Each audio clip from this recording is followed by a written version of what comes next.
Bonjour à tous, j'espère que vous allez bien et aujourd'hui on se retrouve pour une nouvelle vidéo où je vais tout simplement vous parler de l'iPad Pro et je vais vous donner deux raisons de ne pas l'acheter. C'est pour faire suite en fait à ma précédente vidéo que j'ai postée sur pourquoi il faut acheter l'iPad Pro et là tout simplement c'est la suite de la vidéo. Donc c'est parti, on va tout de suite commencer. Et juste avant de préciser pourquoi deux raisons, parce que tout simplement j'en ai pas trouvé trois. J'ai cherché mais j'ai pas réussi à trouver trois raisons pour ne pas l'acheter. Donc il y en aura tout simplement deux. Donc c'est parti, on va tout de suite commencer. Et la première raison, vous vous en doutez, ça va être le prix. Pourquoi? Tout simplement parce que l'iPad Pro entrée de gamme en 11 pouces est déjà vendu à 899 euros et je trouve que ça fait cher pour une tablette. Voilà, sachant qu'à ce prix-là, on peut déjà avoir un très bon ordinateur portable ou tout simplement on peut s'orienter sur la gamme Mac Mini qu'ils ont sorti là le nouveau récemment qui est au même prix que l'iPad Pro et qui justement va vous proposer plus de possibilités. Donc voilà, ça c'est la première raison.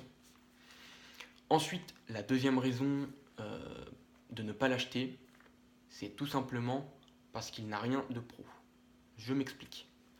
Vous prenez l'iPad entrée de gamme à 359 euros, vous le mettez à côté, c'est la même chose. Surtout que maintenant, l'iPad entrée de gamme, il est compatible avec l'Apple Pencil de première génération, donc vous allez pouvoir aussi dessiner sur cet iPad. Donc, en fait, je comprends pas Apple d'avoir fait ça, parce que finalement, maintenant, on n'a plus de raison d'acheter un iPad Pro. Mis à part que le Pencil soit plus précis sur l'iPad Pro, sur l'iPad entrée de gamme à 359 euros, on peut faire la même chose. Donc, je n'ai pas compris pourquoi Apple a sorti un iPad à 359 euros avec un Pencil, sachant que normalement c'était réservé à l'iPad Pro. Donc, voilà. J'ai rien à ajouter, c'est tout. Il n'y a pas de, il y a pas d'autre raison. J'ai trouvé que ces deux raisons-là, et malgré tout, ces deux raisons-là sont à prendre euh, avec précaution quand on va acheter notre iPad. Pourquoi? Parce que entre l'iPad entrée de gamme à 359 et celui-là, qui est à 899, il y a vraiment une grosse marge. Euh, il y a vraiment une grosse marge, enfin une grosse différence de prix. Et c'est vraiment ça, il faudra faire attention à ça et il faudra bien se décider. Euh, Parce que c'est un budget, 899 euros c'est pas rien, c'est beaucoup d'argent. Donc voilà. Après, bien sûr, hein, je ne dis pas le contraire, il y a des différences entre euh, l'iPad entrée de gamme et celui-là, c'est-à-dire que euh, les capteurs photo ont été améliorés, on a un écran laminé, c'est-à-dire que euh, y a, déjà ça reflète moins quand on est au soleil et il n'y a pas d'espace en fait entre le LCD et l'écran si je dis pas de bêtises.